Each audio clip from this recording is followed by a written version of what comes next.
Sa panahon ng mabilis na impormasyon at kaliwat kanang balita, kailangan mo ng isang channel na mapagkakatiwalaan, diretsyo at para sa bayan. Ito ang Balitang Pambansa, ang iyong bagong tahanan ng mainit na issue, tunay na impormasyon at mga balitang hindi mo dapat palampasin. Mula sa mga trending na kaganapan sa social media hanggang sa mga seryosong isyong pambansa. Bantay kami sa bawat sulok ng bansa para sa iyo. Hindi lang basta chismis, kundi validated news, mga impormasyon na may batayan at mga kwento ng tunay na buhay Pilipino. At kung gusto mong laging nauuna sa kaalaman, huwag kalimutang mag-like, mag-share at higit sa lahat, mag-subscribe. Dahil sa Balitang Pambansa, balita mo, boses mo, bayan natin ito.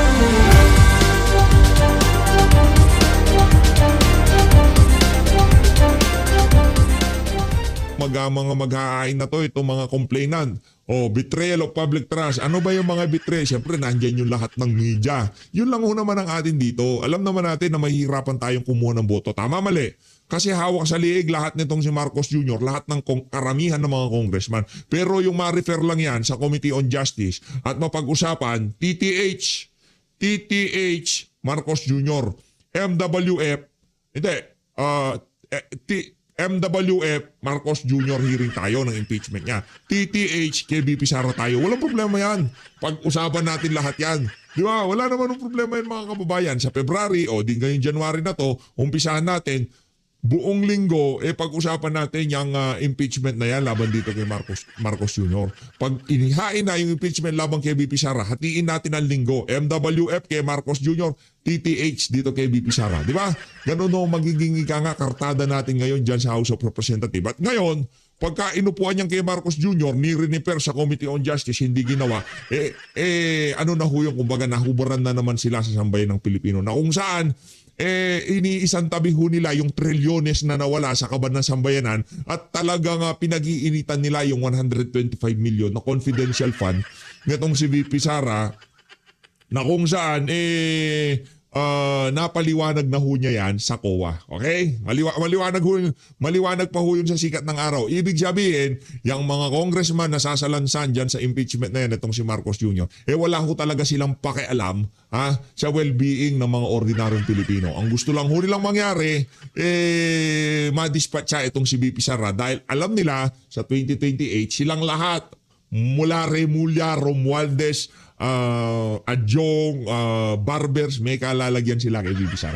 Umpisano natin ang ating talakayan dito kay Auntie Claire tapos punta tayo kay Adjong. Aanuhin ho natin itong mama na to. Stress na ho ngayon itong si Adjong kasi isa ho yan sa mga utusan ni Martin Romualdez, anak ng Toko.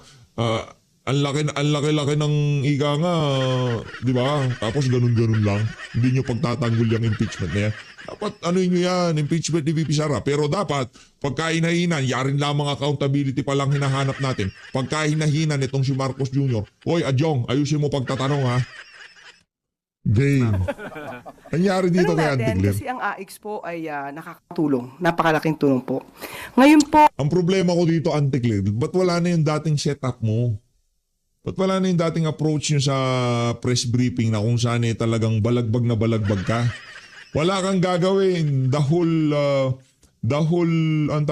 whole press briefing, ang birada mo lang, banata ng mga Duterte, hindi ba gumagana? Sad-sad ba ang approval at trust rating ng amo mong bangag? Kaya ngayon, nagsasama ka na ng mga tropa mo dyan sa Malacanang para sila naman ang magsalita.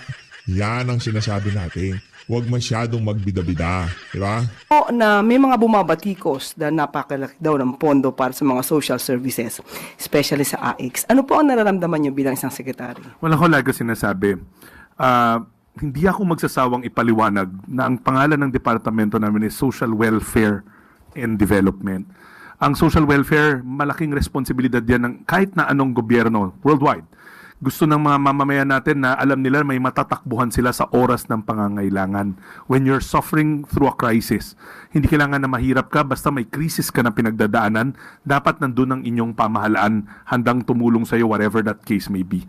Pero hindi naman ibig sabihin, kasi palagay ko, Yusek, ang Batikos is puro social welfare. Hindi po. Katulad nga na sinabi ko kanina, hindi lang wala lang masyado nagtanong, na yung development side, marami rin ho tayong panibagong mga programa at pinaglaanan din ng pondo. Yeah. Hindi naman puro social welfare lang yung ginagawa natin. May development din.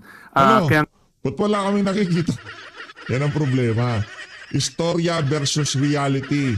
Di ba? Etong si Rex Gatchalian, walang ginawa kundi magkwento na merong nangyayari, merong ginagawa, pero walang nakikita output ang ating mga kababayan. nung nilatag ko yung Bihira, layout oo. ng departamento, sabi ko may 3 kaming competency. Social welfare, pero wag natin kalimutan yung social development and yung disaster response. Kadalasan kasi natatanong ako lagi, social welfare, disaster response, natural, trabaho namin yun. Pero patuloy na pinaglalaanan ng Marcos Jr. administration ang social development.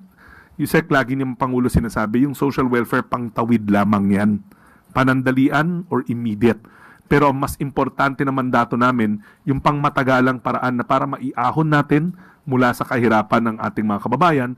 And katulad dyan, hindi ko lang nabanggit kanina, dinagdagan din ng budget yung Sustainable Livelihood Program. Karagdagang katanungan. May nakapagtanong din po siguro sa inyo, marami na. Teka lang, bakit nagtatanong ka, Auntie Claire? Ikaw tinatanong dyan, bakit hindi ba effective yung pakikipagbardago lang? Yan ang sinasabi natin. Nag-iiba na sila ng format. Kasi nga, yung atake nila na puro Duterte ang may kasalanan, hindi gumagana. Oh, sinasabi ko sa inyo yan eh. Kaya po ang nagsasabi na yung ibang bumabatikos dito sa AX, sila pa yung mas madalas na nakikita sa AX payout. Ako ang lagi sinasabi, dapat walang nakikita sa AX payout. Yung payouts na yan ay para between the department and the beneficiary. Hindi dapat kahit na sino. Kahit na bumabatikos ka, natutuwa ka sa programa, wala ka dapat doon. That's why nga sabi ko, as a means of being proactive, we will not deploy our social workers or our paymasters for as long as may politiko doon sa lugar na yon. Kasi sacred yung relationship between the beneficiary and the social worker. Kasi gusto mo ikwento yung buhay mo. Ayaw mo naman na naririnig ng mga, na nagiging part ka ng political discourse.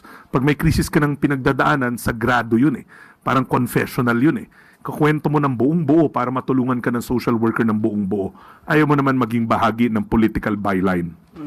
So, again, diwanagin po natin, no, Sec Rex, ibig sabihin na kahit sino ang dumulog sa DSWD, politiko man, HOA Owners Association President. Public service Yes. shows. Maraming public service shows sa mga nasa room na to. Any good Samaritan, right here, right now. Meron kami nakukuha doon yung gusto niya tulungan yung kapitbahay niya na mahirap. Hindi kasi alam nung kapitbahay paano pumunta sa DSWD. We will take all, whether may referral o walang referral. Pero, pag nag-refer ka, wag mo asahan na susunod kami sa iyo. Social worker pa rin ang magdedetermine yung intake mo, yung very first social case intake. Yun pa rin ang mananaig. Kailangan mo ba ng tulong? Napatunayan mo ba yung pangangailangan o yung krisis? Pasok ka ba sa guidelines? Kasi meron ding time element yan, bawal araw-araw, di ba? Merong 3-month gap yan. At may maximum amount lang na pwedeng ibigay, pero yung social worker ang yung opinion, rekomendasyon ng social worker ang mananaig. Ayan, maliwanag po. Muli, maraming salamat, Secretary Rex Gatchalian, Senior Yusek Henry Yap, and Yusek Bernard Olalia. Maraming salamat po sa inyong mga... Ang ganda ng setup ngayon nila itong sila Auntie Claire. Ito ho, tingnan niyo yan, di ba? Di ba, ano talaga yung tipong ayos, di ba? Ano na, kumbaga, hindi na puro kabalbalan ni Auntie Claire ang maririnig natin. Kahit pa paano, meron namang ibang magkukups dyan sa Malacanang press cartel. Pagpapaliwanag. Salamat po.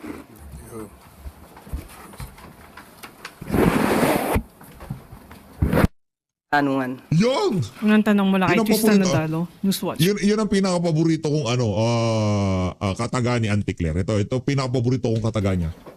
Game. Pakinggan nun natin ha. Yan talaga, yan lang talaga hinihintay ko At maaari na po akong tumanggap ng inyong mga katanungan. Palakpakan, Unang di ba? tanong mula kay Tristan Nadalo, Newswatch Malupit. Plus. Hi, Yusek. Good afternoon. Yusek, Palace has released its initial reaction on the alleged impeachment complaint against President Bongbong Marcos. Siguro po, has he been made aware of these moves, and how ready is he to face claims of betrayal of public trust kung umabot Ayun, man po sa pasok nga. impeachment complaint talaga? Wala pa nga yung complaint, paano makakapag-ready ang Pangulo? Babasahin muna kung meron mang complaint. At di umano, ito yung nakita na rin natin sa balita, na di umano na may lumapit sa isang mambabatas na mga supporters ng isang politician. So, at mukhang sila ay mga miyembro ng DDS. Okay? So, sa mga supporters po ng Vice Presidente na nagnanais po na magsampa ng impeachment complaint, Grabe naman yan. Pambihira naman yan, anti-clear. Pagka magsasamba na ng impeachment, automatic DDS na ganon. Hindi ba pwede yung mga nabaha, yung mga namatay ng kamag-anak dahil sa leptospirosis, dahil sa naging resulta ng pagnanakaw ng administrasyon sa kaban ng sambayanan? Diba yung maanumalyang flood control projects? Ang sinasabi ni Zaldico, hinahatiran daw ng pera yung amo mo. Betrayal of public trust. Diba? Kagad DDS, gano'n. Hindi ba pwede ito yung mga merong binabayarang sasakyan na lubog sa baha? Dahil sa mga kapalpakan ng administration? Di ba pwede sila yon? Ano nang to ka pag kami nagsampa ng impeachment, pro Duterte na kagad, ganon? Baka mga dilawan yan, baka mga pinklawan yan, ha? Huwag nyo kagad iling sa mga Duterte, baka biglang magkagulatan, si Dilimang makita nyo dyan. mas maganda po siguro bago magturo at tumingin sa iba, tulungan muna nila ang idolo nila. Una-una dahil ang usapin dito, ang impeachment complaint ay hindi ito pang media lamang. Hindi ito panakot lamang. Mas maganda po na masagot ang mga issue dahil sa nasabi nila, ang paglalabas di umano ng balak ng mga supporter ng mga Duterte na magsampa ng impeachment. Sinasabi ng iba, ito para makaiwas di umano ang Vice Presidente sa mga isyung paglustay at mga di umanong pagtanggap ng pondo, milyong-milyong pondo mula sa mga drug lords. So mas magandang masagot. Matindi, no? Milyong-milyong pondo galing sa mga... Anong expect mo na magiging approval at trust rating ng amo mo kung puro basura ang lumalabas sa bunganga mo? Sige nga, Aber. Sige nga. Ante, tanongin kita. Anong sa tingin mo magiging resulta ng approval at trust rating ng amo mo kung puro basura lumalabas sa bunganga mo? Ano to ko, ang galing nyo. Ang galing nyong bumanat. Diba? Yun siguro yung kay Madriaga na kung saan pinasinungalingan ni John Vic na hindi daw siya ang kinikita ni VP Sara. Diba? Ngayon wala na si Madriaga. Asa na? Ano na lang to, mga residue na lang ni Madriaga yung mga naririnig natin. Kumbaga ito yung mga latak na Madriaga issue. Pero yung talagang si Madriaga, sa tingin nyo ho ba mga kababayan, kung merong hawak kay BP Sara yan, wala pa sa laya yung mama na yan? Alalila dilima yan. Kung magagamit yan ng administrasyon, papaikutan kahit na imposible, kaya ho nilang gawin. Para magamit nila ang isang nakapiit para ipanlaban dito kay BP Sara. Tama mali? Yun eh. Kasi ang problema ho dito, wala ho talagang kargada pero ngayon, hindi na ho confidential fund ng kanilang issue. Hindi na intelligence and confidential fund. Ang issue na lang ho nila mga kababayan yung tumatanggap ng pera sa mga drug lord. Palakpakan! Di ba? Ang galing ni Auntie Claire. Good luck na lang sa approval at trust rating ng amo mong bangag. Sagot po yan. At ang Pangulo naman, handa naman po sa lahat ng pagkakataon dahil siya po ay gumagalang sa konstitusyon, gumagalang po siya sa proseso. Pero kung pag-uusapan po natin ay breach of public trust, dahil nabanggit ito tungkol sa di umanong pagpirma sa GAA. Ang Pangulo po, unang-una, hindi po siya nagnakaw ng pera. Pangalawa, Hinahatiran lang ng maleta ni Zaldico, di umano. Ang nagiging niya si pangalan, Jojo Cadiz. Connection niya. Saan na ba si Jojo Cadiz ngayon? siya po ang nagpapaimbestiga sa mga maaanumalyang flood control projects Wow. at maaaring naging sanhi ng korupsyon. Ang cute, no? Siya nagpapaimbestiga. Ang cute pagka sinasabi, nakukitan lang ako, sa totoo, nakukitan ako pagka naririnig ko na si Marcos Jr. ang nagpapaimbestiga. Siya ang nagpa-umpisa. Siya ang nagbukas ng mahiya naman kayo. Ang cute. Nakukyutan lang ako. Tipong parang bangag lang. Yung tipong lakas lang ng tama. Di ba? Parang nakasinghot lang. Ganun lang. Ganun yung wow, ang cute. Ganun lang. Hindi na ako nagagalit ngayon. Kasi yung propaganda nila, yung optics nila ni si Marcos Jr. ang naging dahilan kung bakit naiimbestigan to. Hindi kinakagat ng ating mga kababayan. Kaya nakukyutan na lang tayo. Hindi na natin kailangan pagsigawan. No.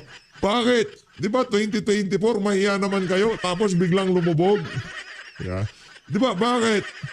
Di ba from 5,500 flood control, hinabang mo pa sa harap ng mga magnanakaw ng congressman tapos ngayon mahiya naman kayo. Wala nang ganon.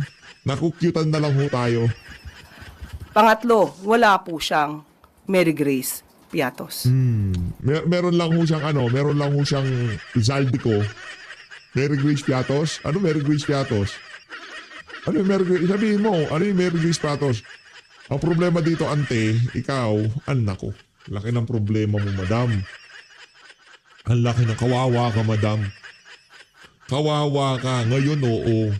Protektado ka. Oo, walang problema. Napapakinabangan ka pa nila.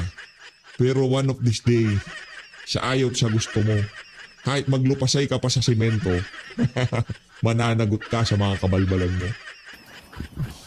Follow-up lang po. So sa mata po ng palasyo, si Vice President Sara Duterte o ang Duterte family ang nasa likod ng mga usap-usapan para ipa-impeach si Pangulong Marcos. Yan po ang inamin ng isang mambabatas. So sa kanya po galing yung sinasabing DDS po or Duterte supporter ang nais maghain ng impeachment complaint laban sa Pangulo. Follow-up mula kay Maricel Halili, TV5. Magandang umaga po, Yusek. Although your statement is clear, I wonder how confident is the President or Malacanang when it comes po doon sa support ng mga members ng Congress because we all know this is a numbers game. Sa ngayon, tiwala pa rin po ang Pangulo na meron pong pagtitiwala rin sa kanya ang mga mambabatas dahil hindi naman po gumagawa ng kamalian ng Pangulo. Hindi siya gumagawa. Perfect. Si Marcos Jr., santo ho siya. Dapat nga itabi siya kay Nazareno. Hindi pwede. Baka mawala yung mga koloretes ni Nazareno pagka tinabiyas si Baron. Pag nanakaw no? Apo ang pumortekta, lalong-lalo na ng 2025 budget dahil bago po ma-release ang pondo, kailangan po may conditional implementation at yung tinatawag natin for later release na maraming umalma at ang sinabi pa ito ay first lady reject. So, pinangalagaan po ng Pangulo ang ating pondo. Kaya, sa mga matitino din po at maayos na mga mababatas, alam po natin kung saan sila gagawi. Gagawi sila sa matino at hindi sa mga kurakot. Ma'am, nung first time na lumabas yung issue ng impeachment against Vice President Sara Duterte, it was clear that the President does not want it to push through. Ganun pa rin po ba ang posisyon ngayon ng Pangulo tungkol naman doon sa bantang impeachment against the Vice President? Noong nakaraang linggo po ay nakausap natin mismo ang Pangulo at tinanong natin dyan. Dahil sinabi po natin, tinatanong na po ng MPC kung anong inyong magiging reaksyon sa mga nababalitang magsasampa ng impeachment complaint laban kay sa Vice Presidente. Ang tanging tugon lamang niya sa akin ay kung ano po ang pagtrato sa pag-iimbestiga sa flood control projects, mga anomalyang flood control projects. Ganon din po ang gawing pagtrato sa paggagawa or sa pag-iimbestiga patungkol dito sa impeachment complaint laban. Akala ko bang walang kamay ang ehekutibo diyan sa impeachment na yan. Akala ko ba dati lagi sinasabi ni Marcos Jr., ano yan, sole prerogative ng legislative yan. Wala akong pakialam diyan. Kung gusto nilang impeach, kung gusto nilang pag-usapan yan, nasa kanila yan. Pero ngayon, kung paano daw pag-uusapan yung mga maanomalyang flood control project, ganun tatalakayan ng impeachment ni VP Sara. Palakpakan. May saltik talaga sa utak, anak ng Petrang Gawa. Di ba? Nakala ko bang sole prerogative yan ng House of Representatives. Ikaw, binubudol mo na naman kami, ante Hindi yan ang sinasabi ni Marcos Jr., baka yan ang galing sa'yo. Tsaka paano yung pagtalakay sa impeachment? Paano gagawin nila? Ang gagawin nila ganito. Uupuan, ganon. Kasi ganun ang ginagawa sa pag-iimbestiga ng mga maanomalyang flood control project. Hindi naman totoong investigasyon ang nangyari. Kumbaga, nagkabulahan lang tayo, di ba? Man kay VP Sara. Sunod na tanong mula kay Alvin Baltasar, Radyo Pilipinas.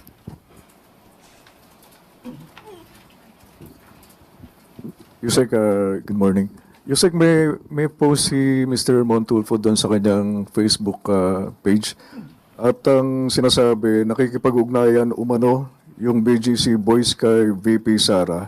Nako. Tumaasa daw ang tatlo na ma-acquit ang Vice President sa ikinakasang impeachment. And kapag nanalong presidente, bibigyan daw sila ng executive clemency. Ano pong reaction Wow. niyo doon sa FB post ni Mr. Tulfo? Wala po kasi tayong personal na kaalaman sa kanyang nabanggit. Hindi natin kilala yung Tweety Bird. Executive clemency. Natingin niyo ba nasa Caracas si Sara Duterte na kriminal kayo, bibigyan kayo ng executive clemency? Maanomal yung flood control project. Paano si VP Sara si Raulo? Si Montulfo talaga yung pagiging support niya hanggang ngayon. Pambira to si... Kaya tinatanong kung gaano kalaki utin mo eh. Ni Mr. Ramon Tulfo. Pero kung ito'y may katotohanan, sana man lang ay itong mga witnesses na maaari talagang mayroong alam sa katotohanan, huwag silang magpabudol. Dahil mayroong mga nakaraan na umaako, di umano, sa maaari maging kasalanan ng mga kapulisan, pero yung mga kapulisan, ang miyembro ng kapulisan, ang siya nakukulong. So sana wag pabudol dahil ang kailangan po ng tao ngayon ay katotohanan, maaari sila pa ang maging susi upang lalo na mapaglabanan ang korupsyon. At kung sila may makakatulong sa bansa, maaari naman sila maging state witness, depende po sa kanilang qualification. So wag lamang pong pabudol dahil kailangan po sila ng bansa. One more question on my part, Yusek.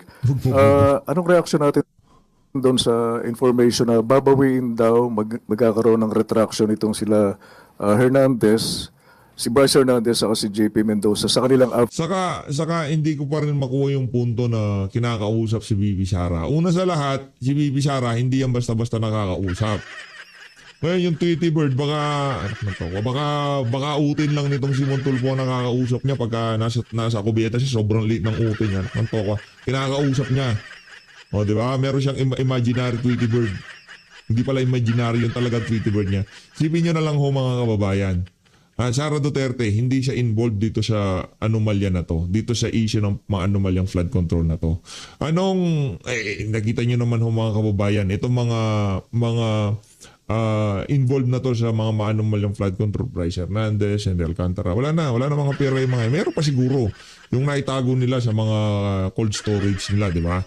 Meron pa siguro silang pera. Yung mga naitago nila sa mga vault nila, meron pa siguro silang pera. Pero yung pera na yun, alam nila na yun na yung emergency money nila. Kung sakaling makalaya na sila, yun talaga ang wawaldasin nila, di ba? Pero karamihan ng mga visible asset nila, talagang sinamsam na yan ng mga siraulo sa Malacanang. O yung mga siraulo sa DOJ, di ba? Yung lami-lami siyang pera ang pinapakita nila. Ngayon, bakit isusugal ni VP Sara ang kanyang political capital dito sa mga siraulong magnanakaw na to? Dahil wala nang pera eh. Ano pa yung pambabayad ng mga yan para hindi matuloy ang impeachment ni VP Sara? Magpapakawala ng pera itong mga siraulo na to? Wala akong mangyari yun. Lahat nga, ultimo baka bisikleta, kinuha ng mga taga Malacanang yan eh. Diba, lahat ito nang pwedeng kunin dito sa mga individual na to. Kay ano nga lang, di ba? Dito kay Momo at dito kay Congressman Garjola, di ba? Mahigit 1,000 bank accounts finreeze na. Ano mangyayari doon? Naka-freeze na yun. Natural, pagka yan, talagang pinagnasahan yan. Ngayon pa naman, mapahirapan sa pera, di ba? Pinagnasahan niya ng administrasyon, talagang gigipitin ho yung mga yan. Ngayon, pag-usapan na lang natin to, ganito na lang ho gagawin ng mga yan. Magkano laman ng mga 5,000 bank accounts na yan? Magkano? Humigit kumulang, magkano? 3 billion, 5 billion, 6 billion, total 6 billion. Ilabas nyo yung 550 billion. 5.5 billion. 5 billion, 500 million pesos. Ilabas mo na yan. Iwan nyo na yung 500 million. Kunin na namin to. wala na tayong problema, di ba? Ano bang pera ng mga yan? Wala na hong pera yung mga yan. Kaya yung imaginary Tweety Bird na yan, itong si Montulfo, baka utay niya lang kung kinakausap niya sa kubeta pag wala siya magawa. affidavit sa naging participation nila doon sa flood control. And lumabas yung information na gano'n doon mismo sa interview ng kanilang abogado, si Attorney Ramon Esguerra. Sa ating pagkakaalam, parang hindi naman yata siya ang abogado ng dalawa, si Attorney Ramon Esguerra. Parang ang hinahawakan yata niyang kliyente ay si Senator Villanueva. Pero hindi naman yata po yung dalawa. Pero still, Yusek, lumabas yung information na babawiin daw ng dalawa yung kanilang ano. So, ibig sabihin, nakausap niya na po yung dalawa. Yun ang, O may usapan na po ba sila? yun lang lumabas sa balita. Okay, well, again, wala po tayong personal knowledge on that. Pero muli, sa mga witnesses na maaari makatulong sa bansa, wag po kayong magpaloko dahil baka po lumabas na instant na kayo po ang maligtas dahil sa inyong mga katotohanan isisiwalat, kayo'y magamit at kayo pa ang mapunta sa kulungan. At Bakit naman gagamitin? Kung ako si VP Sara, ba't ako tatabi sa mga siraulo na yan? Imposible ho yung trust rating at approval rating. Ako pa rin ang nakikita magiging presidente ng mga Pilipino. Sa tingin nyo ho ba, lalapit ako dito sa mga siraulo na to? Dahil may pera sila, dahil kaya nilang trabahuhin. Ano ko, di nga sila makalabas sa Senado tapos tutulungan pa si VP Sara para magka-clemency siya. Hindi ko mag-gets yung yung lohika nung mga nagpapalutang ng mga ganyang klaseng intriga dito kay VP Sara. No? Hindi ko natin talaga maintindihan. Siguro si Auntie Claire naiintindihan niya magka-level naman ang utak nila nitong si Montulfo. ang inyong itinuturo na malalaking isda, sila pa po ang makawala. Sila Follow-up pa po question mula ang kay Ace makawala. Romero, Philippine Star. Siguro itong kay Adjong na lang to, next video na lang natin itong si Adjong. Next video na lang. Tapusin natin itong kay Ante. Yusek, may I just go back to your statement quoting the president about the impeachment kay VP Sara. Kung ano man ang pagtrato sa pag-imbestiga sa flood control projects, ganon din ang pagtrato sa pag-imbestiga sa impeachment complaint. May we get an elaboration on that? Ibig sabihin, managot ang dapat managot. Ano po ba ang laging sinasabi patungkol sa mga maanumalyang flood control projects? Kung may issue, kung sangkot, dapat managot. Ganon din po ang dapat na itrato natin sa impeachment complaint. Kung isasampa po ito laban sa Vice Presidente. So, balikan ko rin din yung tanong, may explicit po bang pahayag ang Pangulo kung kanyang susuportahan o mananatili siya sa kanyang stance na magiging hadlang ang impeachment sa pagpasa ng priority bills ng Kongreso? Wala po yata siyang sinabi na impeachment magiging hadlang. Yung dati, sinabi niya dati. Iyon po ang sinabi ng Pangulo. We can read between the lines. Dapat nating itrato ang impeachment complaint kung maisasampa katulad ng pantrato sa Wala na. masinsin. Desperate move na ho itong si Marcos Jr. Yung bagay na hindi niya na dapat pakialaman, kagaya nitong impeachment na to, nagiging vocal na ho siya. Go signal na yan para sa mga congressman, maglundagan na kayo sa impeachment ni VP Sara. Kaso mauuna nga naman ng January sa February. Hindi naman February, January, hindi ho yun. January, February, yun ang pagkakasunod-sunod ng buwan. Okay? January muna, tapos magpe-February. Okay? Hindi ho ito, kasi pagka nga naman na una February, sasampahan si VP Sara, tapos biglang out of nowhere, meron magsasampa ng impeachment dito kay Bangag. Parang gaya-gaya po tumaya lang eh. Kay VP Sara talagang nandyan na yan. Hindi pa ika nga natatapos yung impeachment na una, di ba? Binasura ng Korte Suprema. Hindi pa binabasura, meron na silang pinaplano para dito sa February 2026. Okay na yun, given na yun. Pero itong si Marcos Jr., dito sa January, di umano masasampa ng impeachment itong si Marcos Jr. Ay ibang usapan ho yun. Diba? Kailangan dito sa mga congressman na to, kung para talaga kayo sambay ng Pilipino. Hindi, sa bagay, ilabas nyo ng tunay na kulay nyo para magkaalaman ng sambay ng Pilipino. Para makita na nila kung sino yung mga siraulo at yung mga ikangay nasa matinong kaisipan ng mga congressman. Inan at malawakang pag-iimbestiga sa maanumalyang flood control projects. Yeah. So it's accurate to say that the President will not stop the filing of another impeachment against the Vice President? Igagalang niya po ang proseso. Kung ang prosesong yan ay dapat masampa ayon sa mga ebidensya, igagalang po ng Pangulo ang proseso. Wow. Salamat po. Kat Domingo, ABS-CBN. Yusek, can we get an update dun po sa whereabouts ni Zaldico and Harry Roque? Bakit po natatagalan tila yung pag-trace considering na medyo ilang months na rin po silang hinahanap and na-cancel yung passports pareho? Itatanong ko po yan sa DOJ at saka sa DILG. Sa ngayon po ay hindi po tayo nakahingi ng update dahil hindi po siya ngayon na